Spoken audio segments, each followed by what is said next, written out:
But first, Treasurer Jim Chalmers will deliver a pre-budget speech at the Queensland Media Club in Brisbane on Tuesday, a speech which is expected to lay out the costs of ex-tropical Cyclone Alfred, to be detailed in the budget. It will also stocktake the possible economic consequences of the escalation in trade tensions with America, but the sell from Mr Chalmers will be around the economy, quote, turning the corner, unquote, despite global uncertainty. It will also identify some of the budget themes and priorities. And after the Prime Minister waxed and waned about whether to have an election in April or May, a lot of the budget's already been announced. So we've seen the retiring of student debt, the early childhood guarantee, the Bruce Highway and Western Sydney Airport infrastructure spending announced, plus that $8.8 billion Medicare bulk billing promise.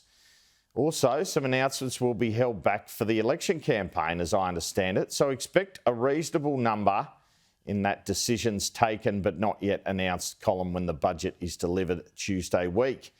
What I do expect from this budget, after the announcement of electricity bill increases of up to 10% late last week, is that the $300 subsidy that the federal government pays for every householder in the country on their electricity bills will be extended and increased. It's like the government has given Australians the problem and is about to hand them the solution, or so-called solution. This pre-budget speech on Tuesday will also contain pushback on suggestions there'll be a big surge in revenue in the budget. Now, there's been talk the Prime Minister would call the election immediately after the budget, for example, the Sunday afterwards.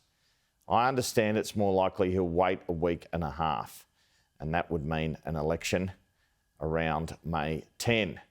Meanwhile, Peter Dutton has a budget reply speech to give Thursday week now. There are plans for one big announcement in there, I understand, but the opposition is keeping its powder dry generally on policy until closer to polling day.